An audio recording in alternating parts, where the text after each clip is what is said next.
6 years ago, I thought these were great. Good goodness. Now I can see every mistake.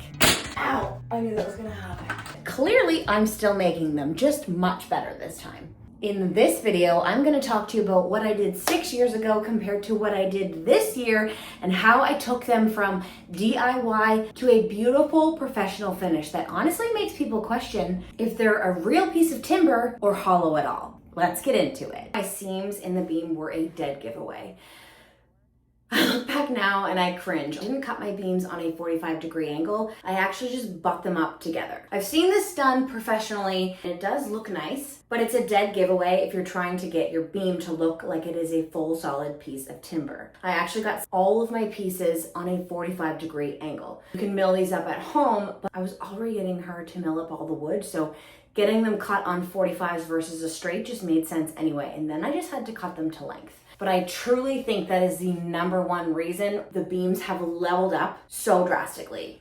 If you're doing all of the prep work at home, just set your saw to 45 degrees and cut along all of your edges. That way, when you put your sides together, you don't see a seam on the face or the side of the beam. And this actually gives you quite a bit of material if you're going to muck it up and make it look like it's an old beam. You've got over 1.25 inches there to really get some good grooves and marks in it. Strong construction grade adhesive like PL Premium is best because then you can take the hammer to it. You're not getting that apart, and aging it is going to be a lot easier. 6 years ago, I put the beams together above my head. I don't know what I was thinking. They were like 23 feet or something crazy. My beams are 28 feet long. I'm staining them up there. I'm sanding them up there. Don't do that. Don't do that.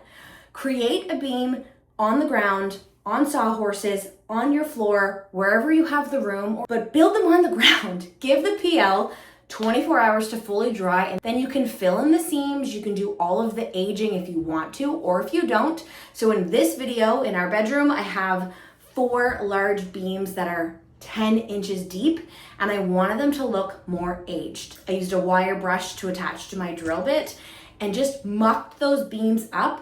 The wire brush on your drill bit actually just pulls the grain up, and then you can stain it. So there's a few different things you can do. You can actually stain it all one color and it just gives you a texture.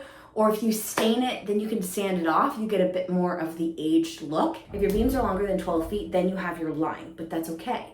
Because then I took my X-Acto knife and I was creating divots in them to look as if the wood had split naturally. And I purposely placed those on the butt joints. If you're doing a super long beam, you're going to have these joints, but this is a surefire way to hide it.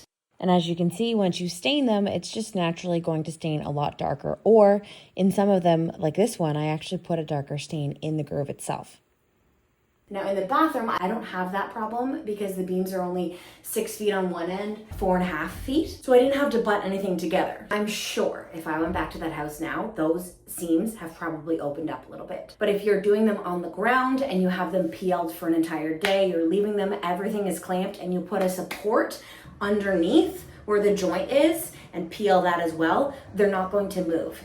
One thing I didn't mess up 6 years ago, though, is making sure that my support pieces were drilled directly into the joists. These beams are heavy and you do not want them coming down. Do not install them in drywall. Make sure that you're using screws that are long enough that will hit the joists. So figure out where those are in your attic. Back 6 years ago, I used pine, and I feel like it has a very distinct grain, but in this bathroom, I actually used poplar, which sells around the same price as clear pine does. So you're still in the DIY budget-friendly price range, but you get a much better finish. Poplar has a tighter grain, but it also has a really cool color pattern that if you know how to stain it properly, you're not gonna pull the greens and the purples, which is actually what has given poplar a bad rap in the woodworking industry. You'll also notice in the bathroom, I used wood slats. I got East Coast specialty hardwood here in Nova Scotia to mill up a 6-inch tongue and groove for me. And honestly, I'm not sure I would do beams without it. All right, so let's try not to fall. Another thing that I have learned is that staining matters. The way you finish your wood absolutely matters. 6 years ago, I did just one coat of, I think, a generic brand of stain. This time around, I used Osmos Natural Wood Stain and their Poly X oil. I can't begin to tell you the difference between a generic stain brand and one that is truly on a professional level. I will link their product below. The finish is absolutely stunning. This, I feel, really gave my bathroom an upscale look. Found this curtain rod, not a shower curtain rod, and I hung it from the beams very specifically. I'm gonna show you another clip as to how and why I got the look or the placement of where the beams are going and why that mattered. I wanted both of these beams to be on either edge of the shower, directly into the shower, so that I could hang that as a drop down. So the same way I talked about planning out your tile properly, in order to give it a professional level finish, very crucial for every step, but the electrical is one of the biggest things. Hear me out.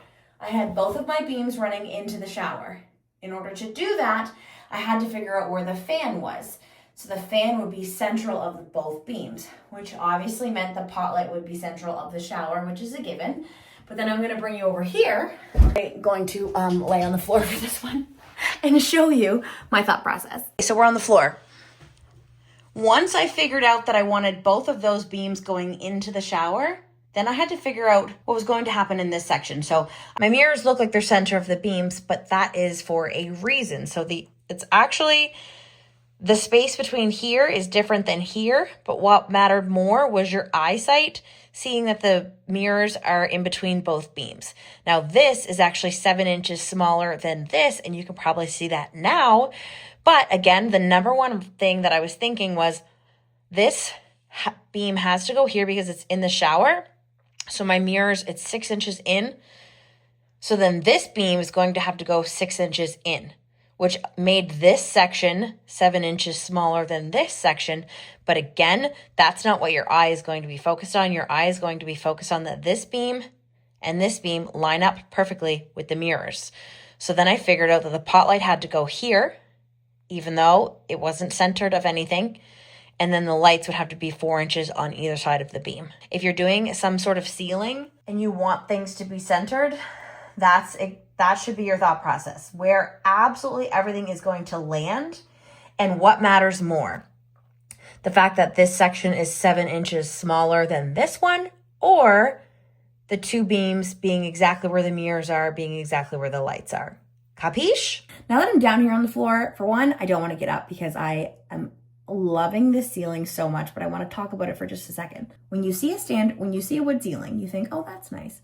But I think what brings this to the absolute next level is the fact that there are no knots. So I chose poplar, which was really easy to work with. It works very much like a pine. So it's technically considered a hardwood, but it works like a softwood. So if you're new to working with wood and different cutting techniques or anything like that, it's 10 out of 10. Has the forgiveness factor compared to if you were using a walnut or a birch or a maple or something that is really hard. And poplar, so poplar has no knots, and you can also make it look honestly like anything. A lot of people don't like poplar because it pulls a green or a purple hue, but I think from my experience, as long as you're not staining it with a yellow undertone, you know, this is definitely a warmer undertone. It's definitely got honey vibes, but it doesn't pull the green or the purple the way it would if you were to keep it natural or even do like a blonde stain. So you just have to make sure that what you're staining it with works with the poplar. This is what it's like to be my 3-year-old. He's got a pretty cool view. He can see the ceiling better than I can. I like his view. I hope you enjoyed that video. I absolutely love creating and then also showing you my mistakes and things that I've learned along the way. I am a carpenter and I have been in the trade now for 10, 11, 12 years. And I have learned so much. I still have so much more to learn. I still have so many more projects to do. And right now, the home that I'm in, I'm flipping every inch of it and I'm bringing you along with me. So make sure you subscribe. Let me know things that you want to learn, things that you want to see, all of the behind the scenes, the details, the vlogs, what you love, what you don't like. I'm here for you. See you next time. Now that I've got my shit together.